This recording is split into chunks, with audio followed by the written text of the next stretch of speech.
Welcome and thanks for joining us. My name's Andrew Lakudis. I'm the editor of a book called Faith in Crisis: Critical Dialogues in Catholic Traditionalism, Church Authority, and Reform. And I'm here with Michel Therrien. He's the CEO of Preambula Group and one of the contributors to the book, specifically on the topic of Vatican II.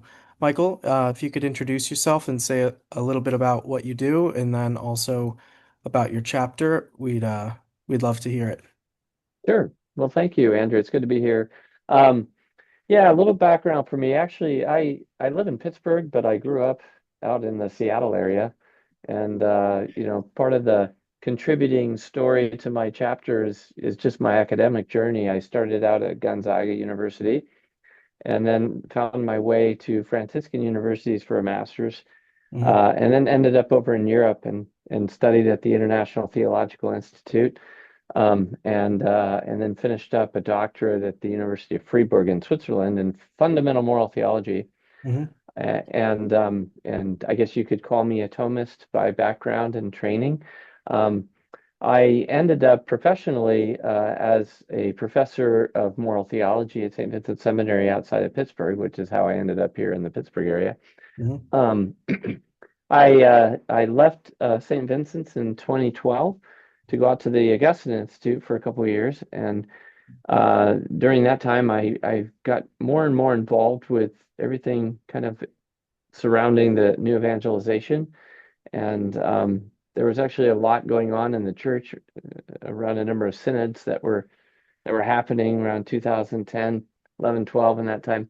Mhm. And then Bishop Zubik here in Pittsburgh invited me to come back and serve as secretary for evangelization in the Diocese of Pittsburgh. And then in 2019, I had the opportunity through a very generous benefactor to start a nonprofit organization that is dedicated to providing a very deep and integral lay formation at the parish level. So currently, right now, my organization partners with parishes here in Pittsburgh, but we're starting to branch out beyond Pittsburgh into other states, and we offer a very robust, we call it a discipleship roadmap, but really trying to raise up the laity and provide the formation the laity need Mhm. to you know respond to that twofold mandate, to the universal call to holiness and the call for an evangelization. So I should also mention that I'm married to my lovely wife, Lynn, and we have four adult children ranging from ages 27 down to 18. So I'm trying to launch young adults. In Mhm. fact, my oldest son, I guess, is just about a year younger than you, I guess. Mhm. So so yeah, a little bit about me. Great. Well, you contributed a chapter of this book on the topic of Vatican II and theological paradigms, and I just read it, and it's full of very relevant insight to our current politically charged ecclesial atmosphere. Could you tell us a little bit about what you mean by paradigms, and then also what those paradigms are and how they interact with each other, how they shape Catholic discourse, and the way Catholics live their faith? Sure. Well, the first thing I always like to mention is that, I think it goes without saying that the faith itself is not a paradigm, but we assimilate the faith through certain lenses, you could say, or certain theological lenses. And a lot of that depends upon sort of what schools of theology we come up in. And, down through the ages, I think it's just a normally human type of endeavor that, as you assimilate new knowledge, you're going to try to create models, or Mm, conceptual models to try to, and mental maps for understanding what it is that you're trying to learn. And so we can, generally speaking, in any science, you can talk about different paradigms. mhm, So you can think about, for example, Newtonian physics is a paradigm for physics, and so is quantum physics. That's a different model or a different paradigm. mm, So, down through the ages, particularly starting in the medieval period, different schools of theology emerged and have formed different paradigmatic frameworks that people have done theology in and through. So what the chapter is trying to get a handle on is what theological paradigms have emerged in the years preceding Vatican II, and then more more to the point after the council, like how did that all develop? And as a moral theologian, this whole project for me started many years ago when I realized in my own studies that there were different moral paradigms for understanding the moral life as a Christian. Mhm. And but in time that evolved and developed into just more broadly, just different theological paradigms that people uh, you could say adopt or adapt themselves to in terms of what it means to be a good Catholic or what it means to be a disciple of Jesus. There's different ways you could say that, but Mhm. um, so what I do in the chapters, I lay out a little bit of that, and I have an entire book published on this topic, just titled "Wounded Witness: Mhm. Reclaiming the Church's Unity in a Time of Crisis." But what you picked up in for my chapter in your book is the article series of articles I published in Where Peter Is, Mhm. that publishing platform. So. Um, yeah, so what I basically sketched there is that, leading into Vatican II, the prevailing theological paradigm is what I call that of neo-scholasticism. And the principle, the ordering principle of that paradigm for the life of a Catholic was really law, like, the obedience to law and Yeah. submission to legitimate authority. That was the primary way in which people understood their life as Catholics. Yeah. And Did it was theology manuals with like point by point. Um, that was how the theological scene was sort of structured. It was like right. the Summa, there was there various kinds of summas, catechisms, um, seminary training is very manualistic.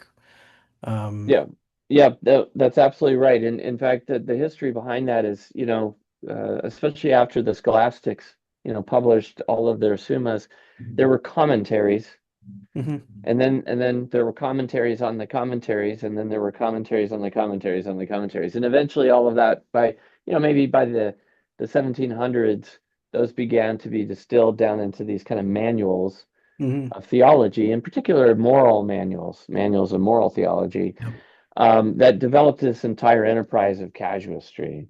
right. And so that really the law, particularly for the laity, focusing on the Ten Commandments, that became the center and pretty much the entire horizon of life as a disciple of Jesus in the church. Mhm, So one of the reasons the council, I think, was called is because that that was having a very adverse effect on the pastoral life of the church, and there were some very real problems that needed to be addressed. I mean, there were obviously many reasons why the council was called, but I focused on that one.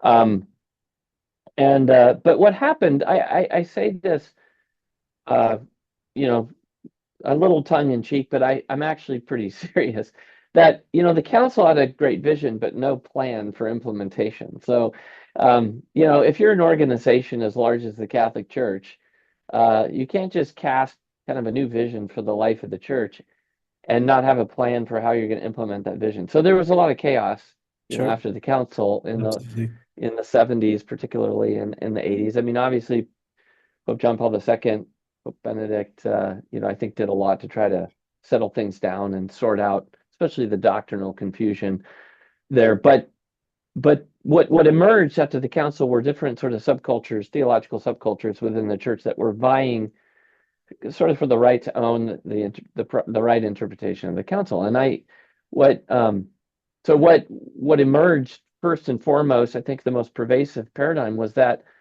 of the liberationist paradigm, Mhm, which was a kind of coming together of the church's social teaching with elements of Marxism.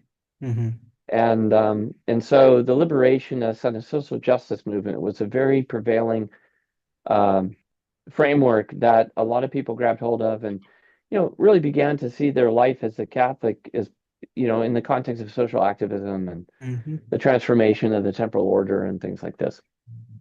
Um, the second one that Not I don't bad know if you things, mind you.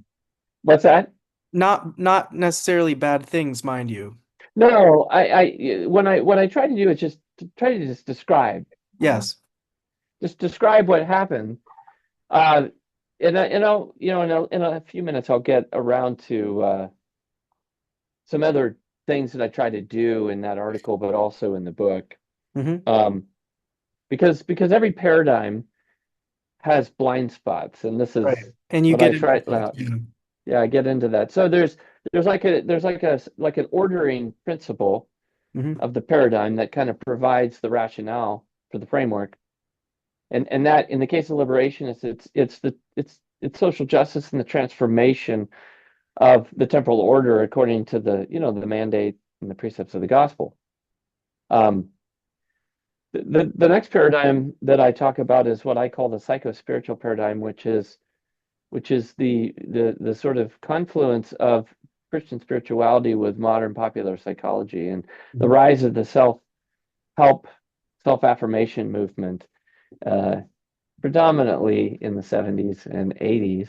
Hmm. And the ordering value and principle of that paradigm is what I call the integrated self. And one of the problems in the pre-conciliar church under the neo-scholastic paradigm is that we had a very pervasive culture of shame and shaming Mm. in that environment because Right. of a kind of authoritarian spirit, Legalism. legalism and Mhm. legalistic attitude mindset.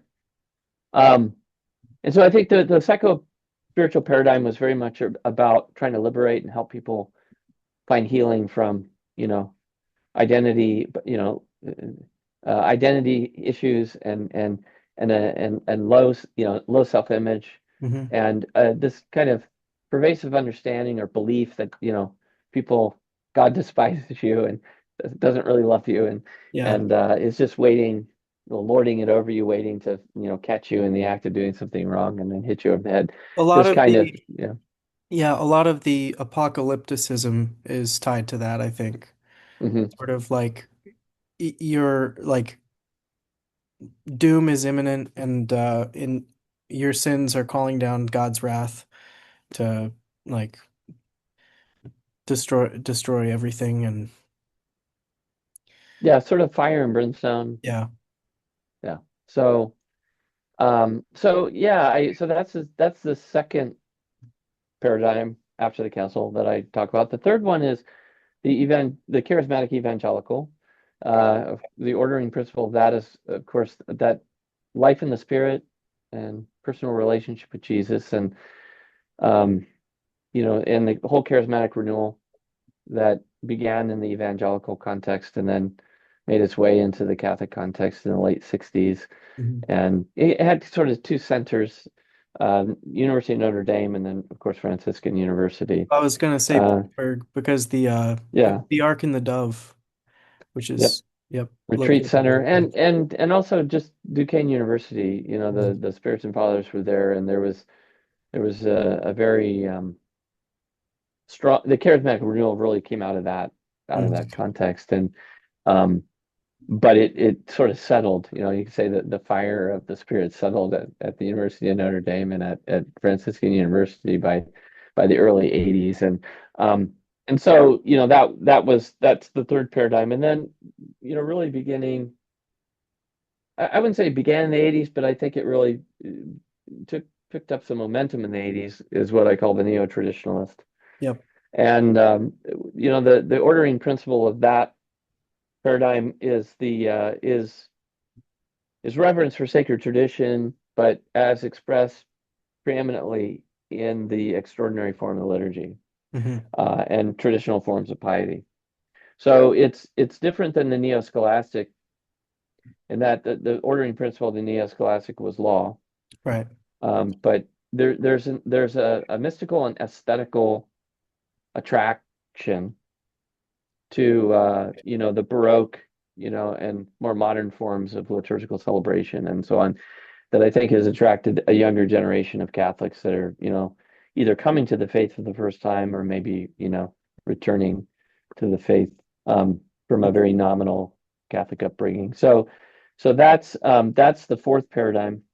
Hmm. So basically, in the article, I kind of lay out those, those frameworks, Yep. and then I talk about.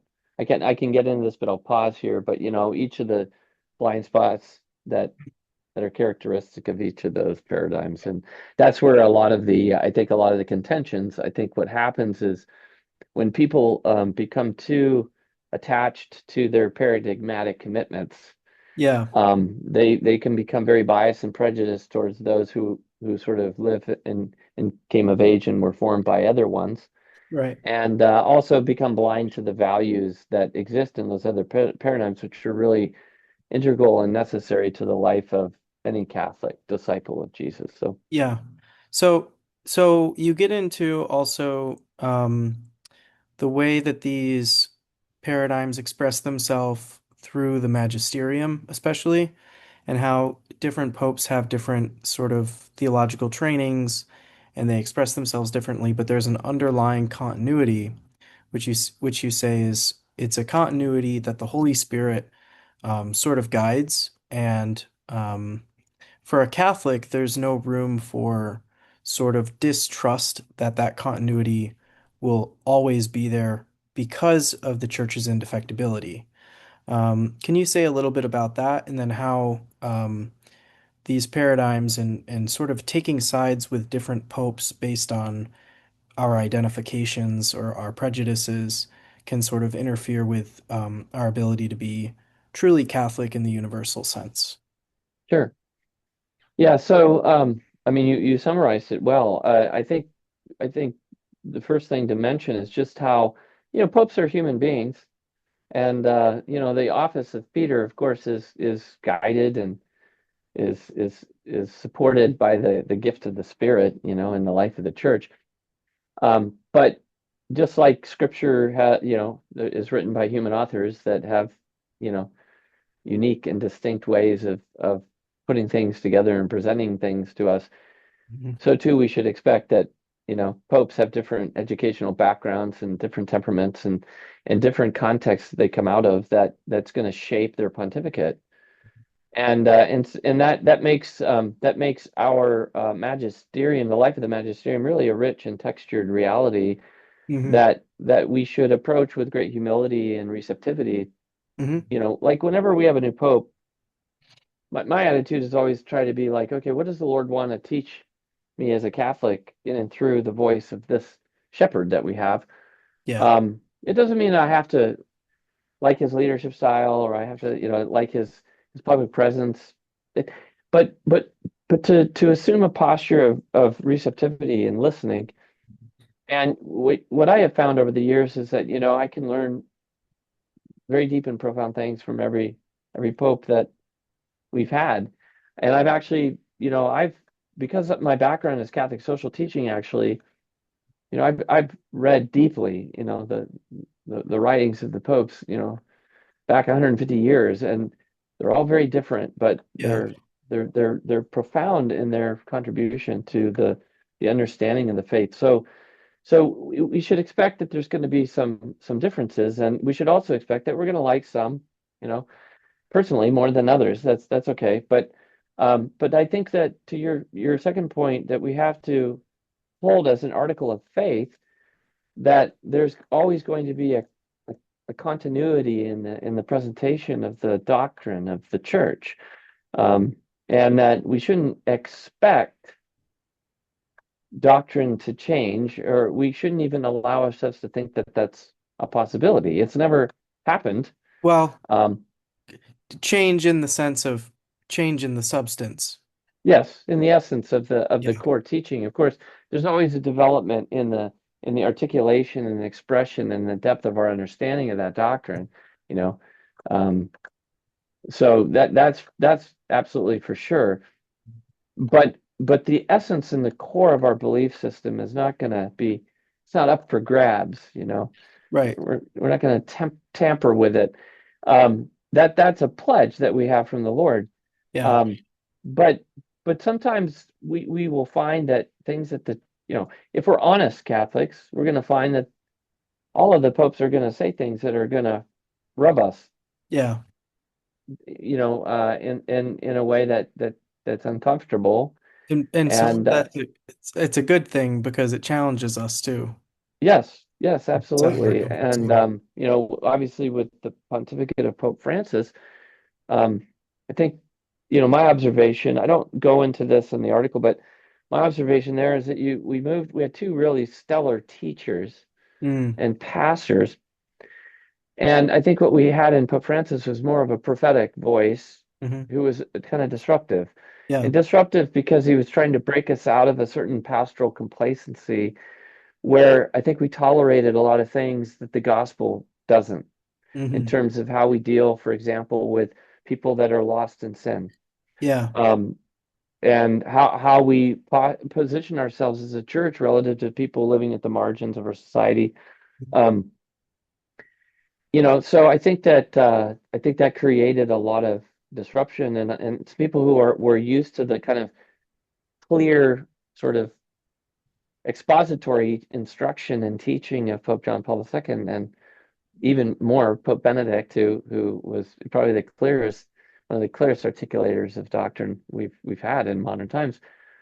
I think going from that to a Pope Francis who paints lots of messy pictures and word images, and Hmm. um, that was, I think, that's been upsetting for certain people within the church who were not able to sort of fit his teaching or his preaching style into their paradigmatic frameworks. Yeah. Like it just didn't calculate for them. So Hmm.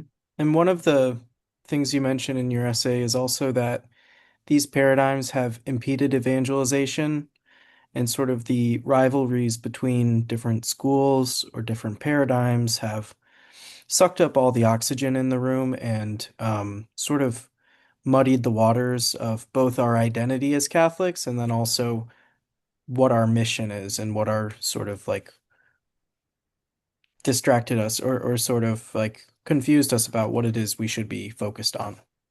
yes, no, it's very true. I think what happens is there's a lot of intramural debates going on, and it's interesting because a lot of people, during the pontificate of Pope Francis, because of social media, everything kind of, rose to a fury. But Hmm. if people have a short memory, like if you go back to the 80s, like there was a lot of controversy around Pope John Paul II too. Mm. Um, both on the right and on the left. Like, Yeah. and there were things that he did that a lot of people, were uncomfortable with and challenged and didn't like, and narratives developed around that, and optics that were pushed out there through the media, different media. Then it was like magazines and newspapers and things like that. But I think that the reality is that when we get too committed to our paradigms and our frameworks, and we get into these intramural scrums, we lose our focus as an organization, as a body, Yeah. on what our primary mission is, which is to make disciples of Jesus, and that's an outward facing Yeah. call. And the answer is not for one paradigm to win, but for all of us to be really committed to getting closer to the heart of Jesus, because the closer we are to Him, the closer we are to each other, Yeah. and the more united we are in our hearts with each other, the stronger is our credibility and our witness to the outside world. So it's like we have to stop and say, well, why would anybody want to, join our ranks when we're constantly arguing and we have certain voices in the church, whether it's left or right, undermining the credibility of the leader of our church. So it's Yeah. ironic that over the last 50, 60 years, the two things that we've been most divided around are the two things that are supposed to be both the source and the expression of our unity as a people, and that's the liturgy Mm. and the Holy Father. And Yeah. it's a sad irony, and I think it's a sad part of what I suggest in the article, and I get into in the book, is it's indicative of the fact that today Catholics are very much children of the postmodern world. So Yeah. there's a kind of hyper individualism and subjectivism that Yeah. we don't recognize, that we project onto the church a lot. Hmm. And we have to be converted and kind of repent of that, because Not that we can help it on one level, but we have to be more humble and say, um, am I open to seeing things in a way that's different than where my confirmation bias is, Yes. you know? And the first step is recognizing where our confirmation bias lies, I think. Yeah, And yeah, for sure. and then also like you don't necessarily have to um break free of your paradigm, but acknowledge that our brothers and sisters in the faith don't all hold the same paradigm, and we still need to be able to overcome whatever division that places between us. Yes, I think that there's an important, like, there's a formational element there. Mhm. People, we grow up in a context and it shapes and forms how we assimilate the faith and how we connect and relate to God. And the church has got a broad umbrella and allows for a lot of different expressions of piety and devotion and so on. So when we start being really judgy, and making qualifications like this way of praying or this way of this kind of music or whatever, like that's better than this. It's like, well, hey, if people are connecting with the Lord, like like I always like to refer to Romans, I think it's chapter 13, where Paul says, who am I to judge another man's servant? It's like if people are connecting with God and staying within the legitimate boundaries of faith and morals, like uh we the church allows, you know, there to Yeah. be charismatic expressions. They allow those more, some of the, those liberationist attitudes. Mhm. All of that is part of the whole story of Christian discipleship. And I would say that the journey and the pathway of a mature disciple is to be open to what we can learn, you know, in other paradigms and try to integrate and assimilate the core values of all of the paradigms. Yeah. That's what I think a mature disciple really looks like. So, it's Yeah. like if it comes to commitment to the poor and to social transformation, or it comes to, the integrated self and the healing of the human personality, or it comes to living your life in the spirit, or Mhm. being devoted to the liturgy and sacred tradition, like, can we choose among those things? Like, can we actually decide which which is more Right. important? It's like, well, no, we can't. They're all important and they're all integral to the life of a disciple. Like, we need all of that. So, Yeah. Absolutely. Um, I did some underlining here. I just want to see if I can find what I was looking for. Um, you mentioned also how Vatican II sort of integrates all these paradigms. So, like the neo-scholastic paradigm, the ressourcement paradigm, and the aggiornamento paradigm. And these are not the four original paradigms that you laid out, but they're the three that were operative at the council. I don't know if you would call them paradigms in the same way. Um, yeah, I would say that I would call those schools of theology yeah. that then gave rise to different paradigms of Christian discipleship. So I don't actually spend a lot of time in the article or the book going into each of those, but it's just the recognition that, coming into the council, there were certainly elements of the Thomistic tradition. Mhm. There was a great desire to return to the sources, through the resource Mont movement and going back to the patristic, era, particularly, but also the medieval, back to the original sources and not the commentary tradition, sort of going back. And then also, the aggiornamento, which is, that spirit of engagement and dialogue the with all of the kind of the questions in the current state of intellectual life in the academy, in the 20th century. There's a lot of really, really critical and important things that were happening. But I will say this, that I think, having grown up in that time period, I think the aggiornamento sort of captured the imagination of most universities and most parishes. Mhm. And I think that we kind of lost sight of the grounding importance of the Thomistic tradition and the patristic tradition.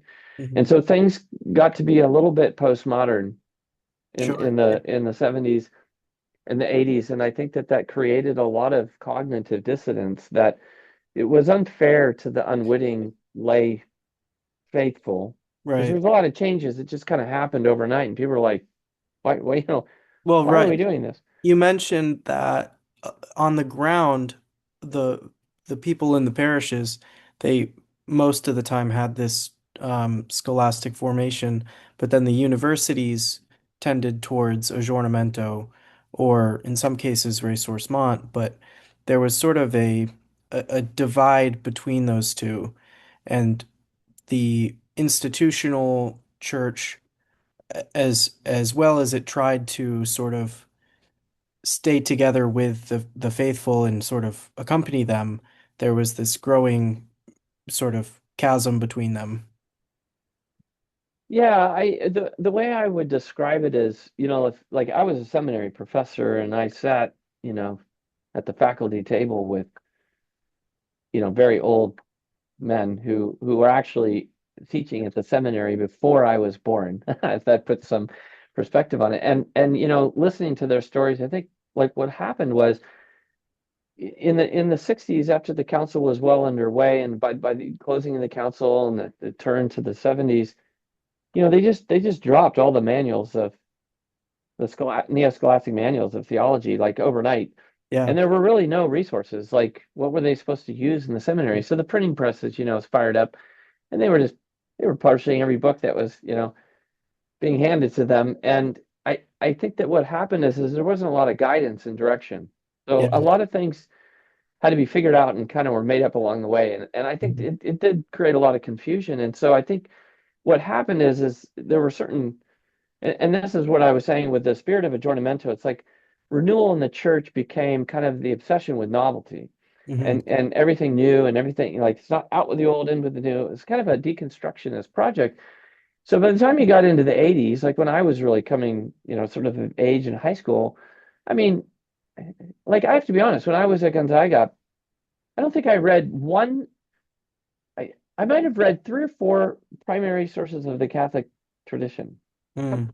I mean, I Wow. read nothing that was like written by Catholic theologians or the Magisterium. Like it was that was my theological education, and I had no foundation under me, like to actually against which I was going to like dialogue with all of that new stuff that was being presented to me. So, what I think happened is as the Magisterium was trying to bring clarity to what the vision of the council fathers was and what, around the teachings of the church, it created this phenomenon of a kind of alternative or ulterior magisterium, which Yeah. was this kind of, these theologians and scholars, at the university level.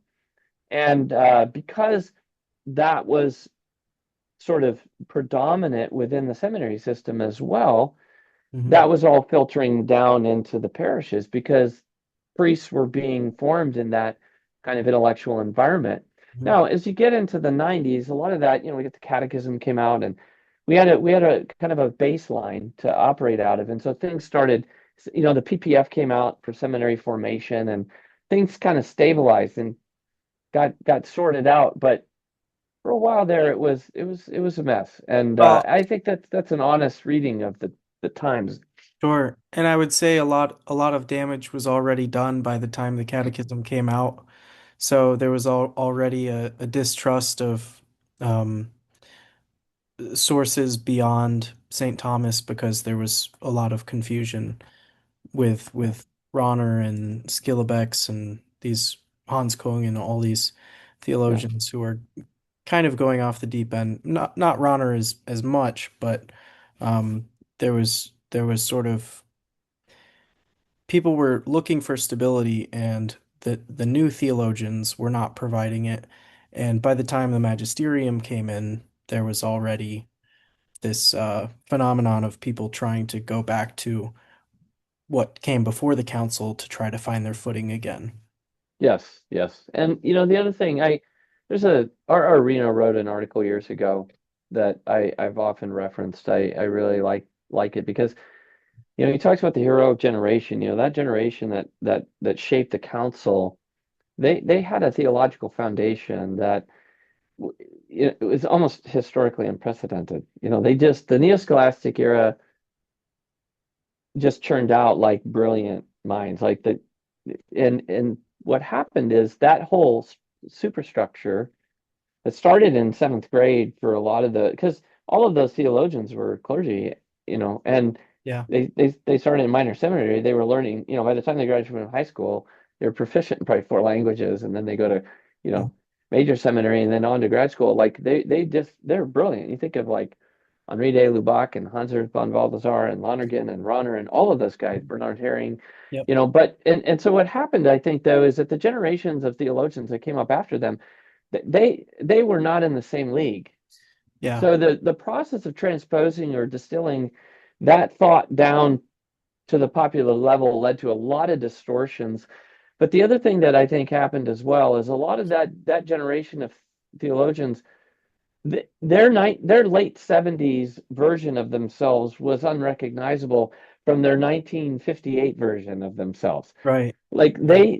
they were going in this direction, and then they just seemed to, you know, kind of some of them kind of went right off the cliff, and Right. it's I, So, yeah, I mean, like Ratzinger, for example, he was considered a liberal at the council and then became very much more conservative later. yeah, yeah, he moved. He moved to the opposite side, Yes. but there were a lot that didn't. I think Ronner was a little bit more conservative and then became more liberal. Yeah. Um, It's the same for the biblical scholars like yeah, Raymond Brown and Joseph Fitzmyer and those guys. yeah, Same thing. Like if you read their stuff from the 50s, you're like, hey, this is like it's pretty good stuff. But mhm, by the time you get into stuff they're doing in the late 60s and 70s, 60s, yeah, mid to late 60s and 70s, you can tell they're into a level of speculation and experimentation yeah, that was heading in the wrong direction. And people got so excited about the novelty of all of that. yeah, And the next generation of theologians, they didn't have the foundation. right. So it's ironic because like Runner said a lot of things that a lot of people would question in his transcendental Thomism, but like the man prayed the rosary until the day he died, every day. So talk about paradigmatic. Yeah. And I think another one was John Courtney Murray, and then because he helped with Dignitatis Humanae, and then Right? there was this sort of liberalizing version of his thesis, which came out later, which is still being debated today, whether it was original to his thought. Yeah. Um, and then, Hans Kung went completely off the deep end. Um, Skillebeck's, I think he was a Peritus at Vatican II, and then later was his works were at least viewed very suspiciously after the council.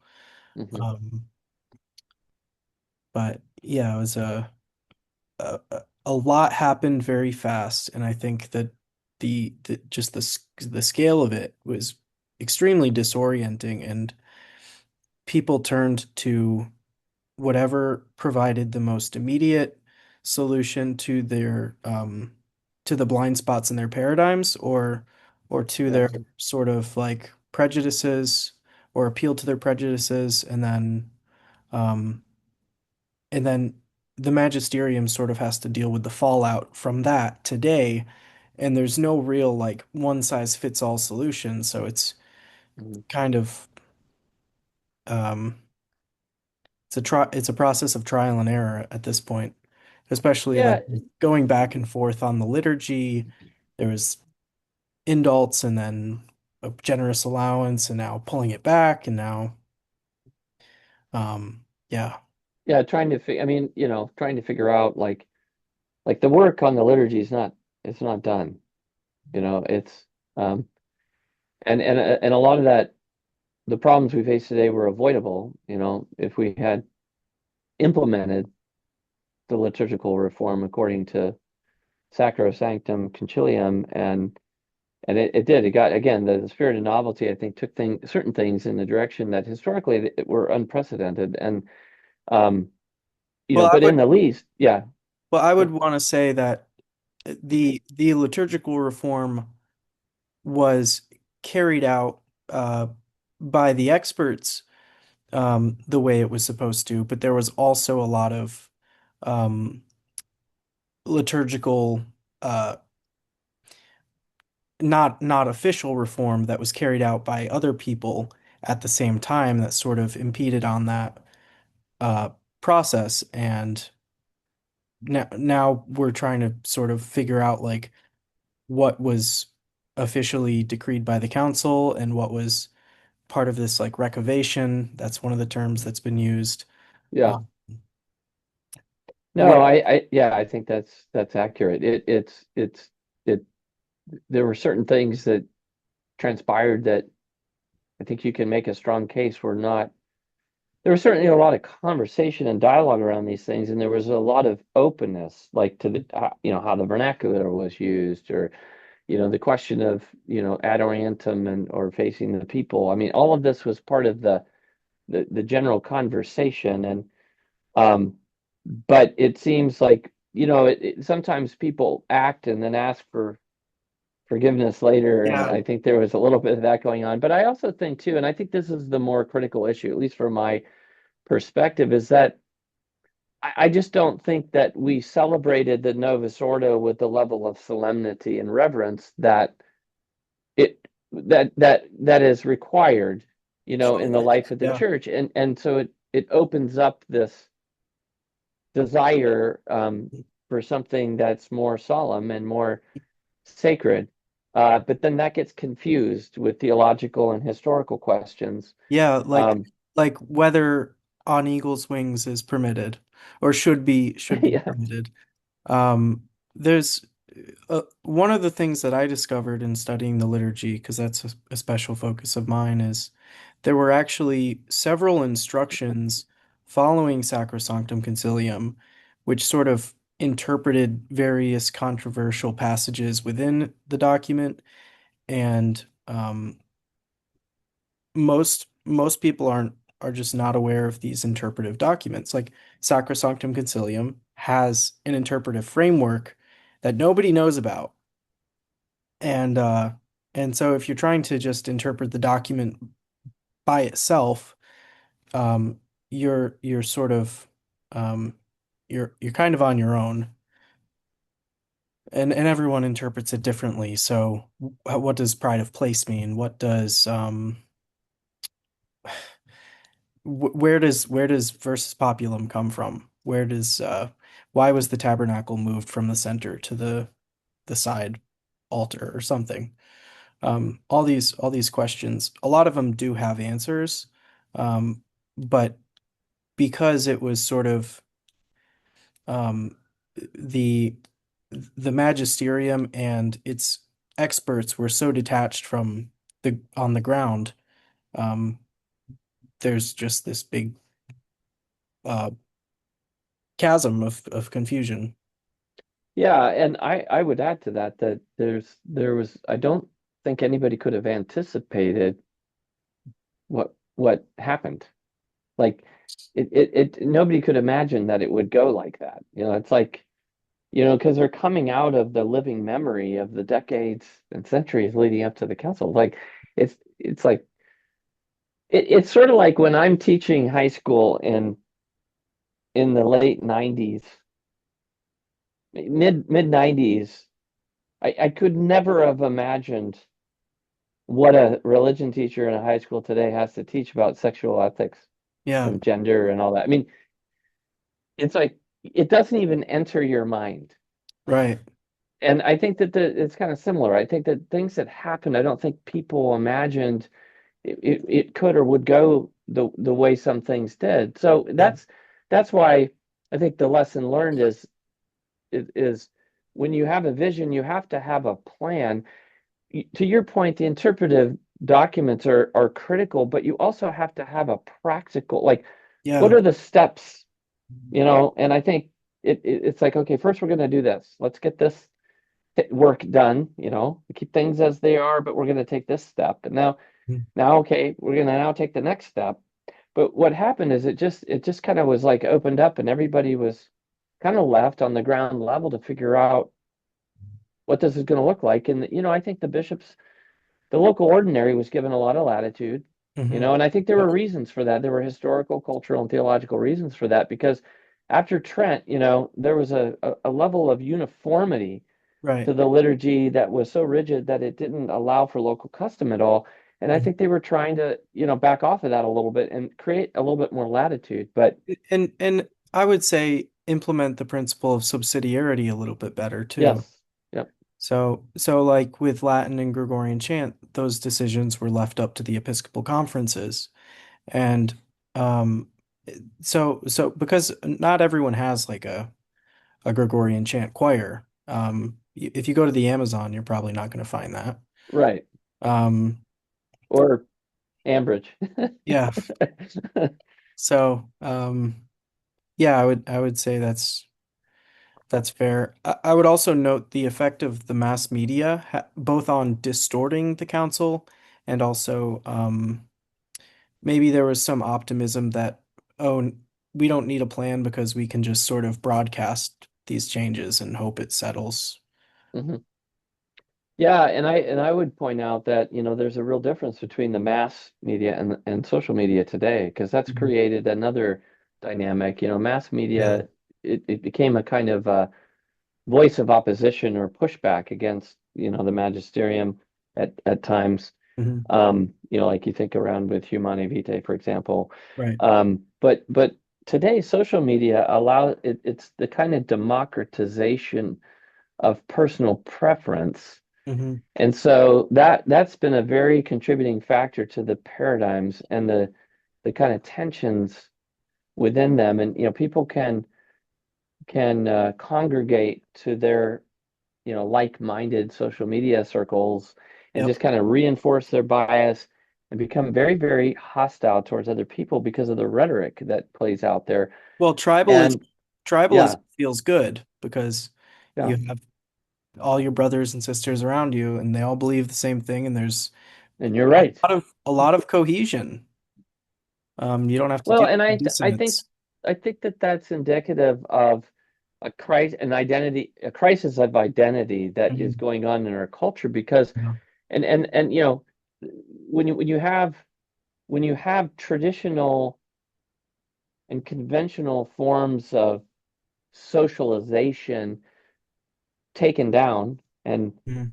and upended, Yeah. people grow up, especially in a very, you have a lot of populations that are moving around. People just don't have those anchors in their life anymore. And so Mhm. what's happening is people are trying to find, where do I belong? And you're Mhm. going to belong where you feel like you're welcomed, and there's confirmation and affirmation, but it, Yep. it it just reinforces the confirmation bias. And I think as mature disciples, what we have to learn how to do is open ourselves up and be humble and more deeply curious Hmm. about what's happening and how other people within the church are experiencing their faith Yeah. and how it's being lived out, and not being so quick to judge, but to say, hey, maybe there's something in, I'm not a charismatic, but maybe there's something about the way the charismatic groups are experiencing their faith that's good and actually would help me grow, Yeah. rather than saying, oh, they're a bunch of, crazy people, or what, what I'm saying, or Yeah.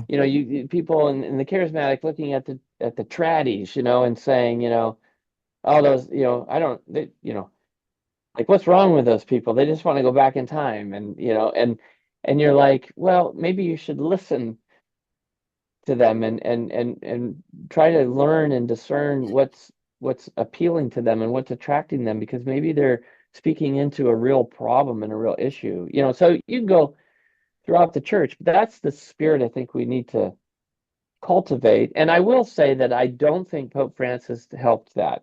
No, sure. I think he he had his own biases, and Mhm.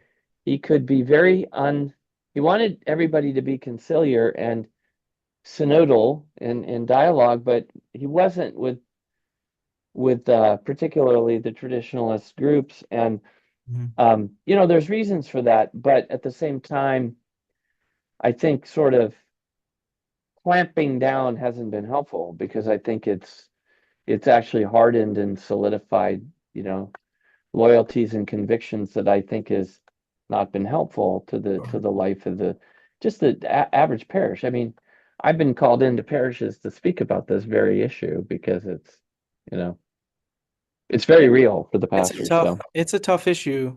yeah, It's one that I struggle with a lot because I don't think that putting the hammer down is necessarily like the ideal option. Like how could it be? But at the same time, letting letting certain problems run loose is also not right. feasible. So how do you sort of deal with the problem and not make it worse? Well, I mean, to be honest, like I guess my answer to that is like if I'm talking to Pope Francis, I'm saying it's about dialogue. Like Yeah. you've got to open yourself up to listening to what this voice. Now, it would help if they weren't so critical of him and condemning, like accusing him of heresy. So it's a two-way street, like or Yeah. apostasy or whatever they're accusing him of. But that's just indicative of the very thing we're talking about. People get so entrenched Yeah. that they lose the capacity to be sufficiently curious and humble on the face of their brother or sister who's Mhm. coming at these questions from a different point of view and perspective, and that's Yeah. that's what's missing. Right. That's a Right. lack of Christian charity in my Yeah. opinion. Yeah. So, For sure. Well, but do you have any final thoughts on move how to move forward? well, the image that I often use is that of a wheel. Hmm. So if you think of the hub of the wheel is Jesus, and the spokes are each one of us. Hmm. The most velocity and chaos and violence is at the outside of the wheel. Yeah.